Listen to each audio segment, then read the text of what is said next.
But it's, my problem with cancel culture at the moment is I'm slightly suspicious it might be the new burning books. And whereas we're very arrogant in our secular culture of our achievements, religion does certain things better. Religion has a road for redemption and forgiveness. Forgiveness, redemption are very underrated in the world of cancel culture. Confession as well, right?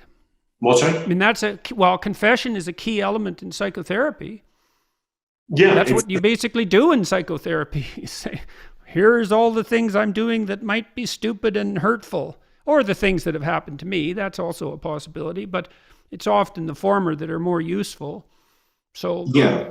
How come you haven't been canceled? I have several times. I had a tax scandal that nearly ended my career. I've had maybe 4 or 5 jokes over the years that have become problems, in the papers. It's an interesting thing when it happens. When the first time it happens to you, it's very shocking because you think, oh my God, I found this incredible road. I found this life of being a comedian and I could lose it all in an instant. And that is terrifying.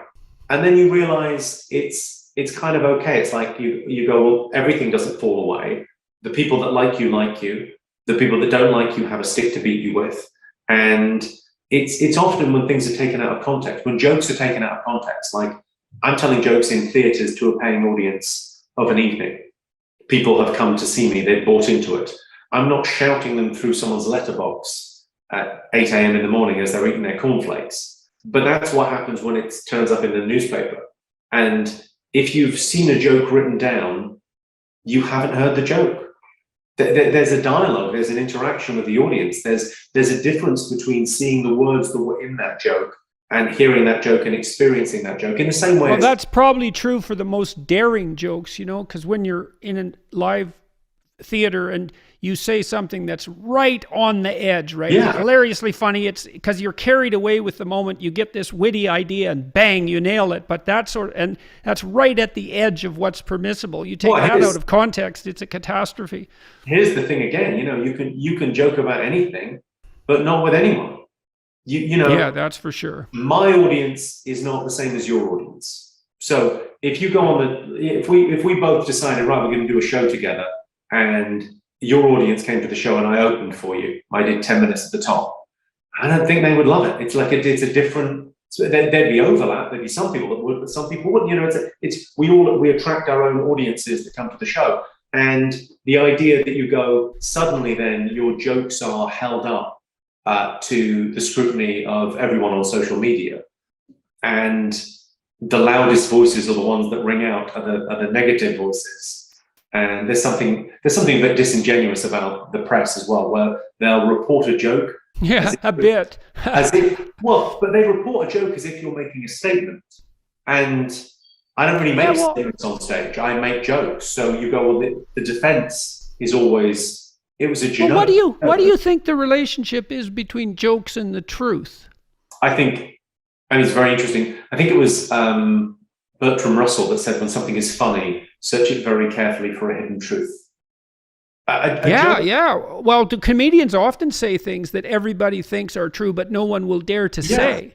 I think comedy lives at its best somewhere between, it lives between public and private discourse. And there's a huge difference between public and private discourse. Certainly at the moment, it feels like it's never been wider.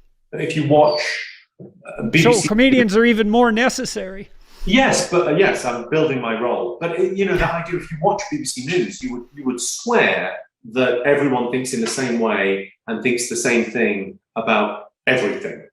And actually, there's a huge variety of opinion out there. And so different people go down different rabbit holes into their own media. But you go, there's a lot, and comedians are kind of in the middle trying to make sense of it all and talking to an audience. And everything a comedian says has to be based in a level of honesty, because it just isn't funny. So if you're joking, it's so strange though, because there are truths that aren't funny. So what is it about truth? What is it about some truths that make them funny? What is exactly the relationship? Because funny is a subset of true in some sense. I don't think a joke needs to be true per se. It just needs to often the funniest thing is when you're pointing something out that's akin to the emperor's new clothes. Yeah, yeah. You're pointing out something that kind of, it seems obvious when you say it, but everyone kind of goes, oh yeah, I guess.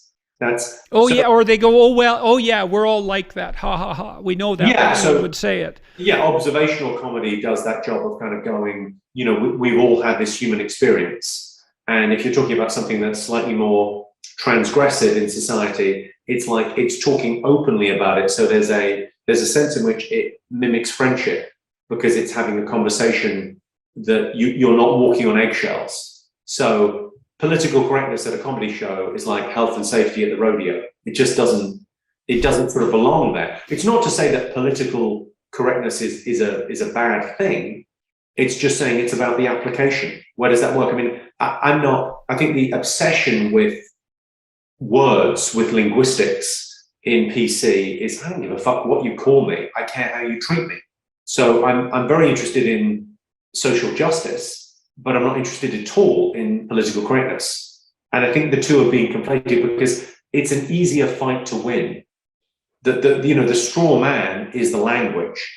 It avoids having to talk about the real topic a lot of the time. Yeah, it might also avoid having to confront those particular demons in your own soul as well. So that's a powerful form of avoidance. Yeah. It's interesting. I mean, one more question. We've gone about 90 minutes, and so why did you want to talk to me today? Why did you think that was a good idea, and what sparked your interest? I'm curious about that. I think you're an incredibly interesting guy because I think there's a sense in which what you're trying to do, certainly in 12 Rules, but I think Maps of Meaning as well, I think is such a valuable. You're reaching out. You are a father figure for a lot of men without fathers. It strikes me that that's a incredibly difficult station to take, and you've been given, I think, a very hard time. I think for trying to do something that's incredibly valuable and necessary. And I think in trying to write my book, I discovered that I wanted to try and give something back a little bit. I wanted to try and help in some small way. Partly it was about being a father, and it was about having that energy as a father of going, look, if something happened to me tomorrow, what am I leaving my son? What do I, so from my kind of ego point of view, saying, well, what do I think about how the world works? And I felt that my book was something that you would respond to because it's a much more, I mean, I kind of went down the self-help route because I thought it was low-hanging fruit in some sense. Yourself and Sam Harris are great, but neither of you know your way around a dick joke. And I felt like there's a way in which, delivering that material with a lightness that it feels like your audience might get a kick out of my book. So I suppose it was kind of, Okay. self-interest, but also I like what you've done. Well, thank you. I thought, especially. I like what you've done too. I think you're extremely funny. And is that actually your laugh? Yeah, it's. Oh my God, that's so horrible. Well, yeah, I mean, it's wonderful because it's that thing where it's a very, very distinctive laugh. But I think a laugh got me into comedy because my mother's laugh. She had narcolepsy. She had a thing called cataplexy, which is a bit of narcolepsy where you lose muscular control. So when she laughed, you often meet someone that makes no noise when they laugh. So she had a very extreme version of that where she would properly kind of just melt when she laughed. So obviously I was massively motivated to make her laugh. Like if she was driving when I was a kid, if you could make her laugh in the car, you'd have to grab the wheel and kind of steer because she'd kind of collapse in giggles, properly collapse. And it's, I don't know, I've always been I like strange laughs. I think they're quite magnificent, infectious. There's no doubt about that. Yeah, well, look, I really enjoyed talking to you. I'm coming to the UK. I'm going to Cambridge and Oxford. I'm there for the last 2 weeks in November, and I have a couple of talks. Maybe I could shoot you over an invitation. I would love to come. I mean, I work every night, but if they're during the day, I'd love to come and see you speak, and I'd love to see, what the reaction is. But I think now as well, looking at something like 12 Rules now, look, I really think there's a hunger now post-pandemic.